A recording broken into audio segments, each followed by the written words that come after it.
consciousness is fundamental. That means it is more fundamental than the physical world. The physical world emerges somehow out of consciousness.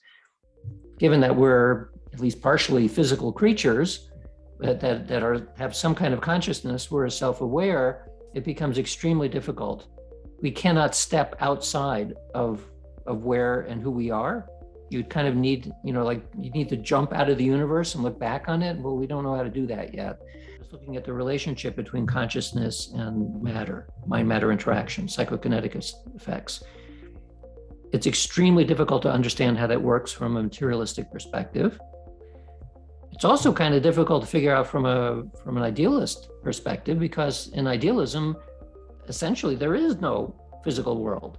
It's all like a construct. So you need both somehow, and then look at the interactions between them. And we see effects. A lot of people, including here, are doing spoon bending things.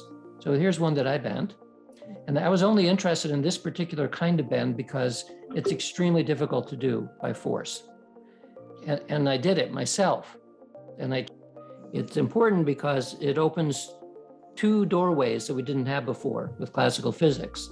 It's the doorway of non-locality, which is important, and also the doorway that something about observation makes a difference. So those are both important. But quantum mechanics, as we currently understand it, is not the end of physics. It's the beginning of physics.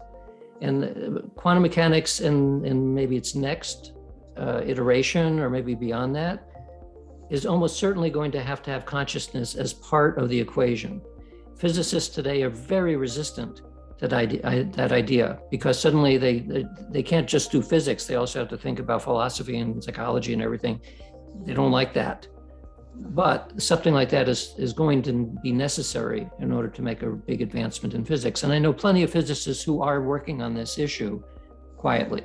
Now creating what amounts to a virtual lab where, and maybe working with HeartMath and maybe with the Monroe Institute, to create a way of doing physiological tests where we would mail people the equipment, and then we get real-time data streaming over the internet so that we'd be able to do these kinds of remote experiments. And among other things, attract people who may have talent that would never be able to come to our lab. So we're moving more and more into a virtual space simply because it's so much more efficient and much, much cheaper. So when I get a download, it's almost always through dreams, because I don't remember my dreams too much. But if I do remember a dream, I pay very close attention to it. And if it's a dream, if I'm working on a problem, I will oftentimes get what seems like a solution, or at least an answer, in the dream. And if I then actually act on it, and these are usually analytical things having to do with processing data, it's almost always right. And the thing is, if I get it in a dream, I know it's going to work. Like, that's the word noetic means a kind of intuition where you have certainty that it's true. And so I get those dreams, and then I'll do the experiment, and sure enough, it works just the way that I thought it would work. The idea of, let's say you wanted to do affirmations to make a gold-plated Mercedes show up in your driveway.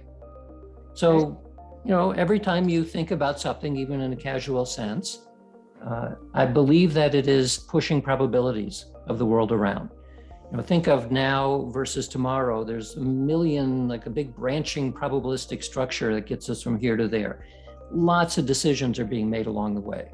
If you're able to navigate through that branching structure in an intelligent way, where you know what's happening, you can feel the future effects, you can navigate yourself into a place where all kinds of miraculous things are happening.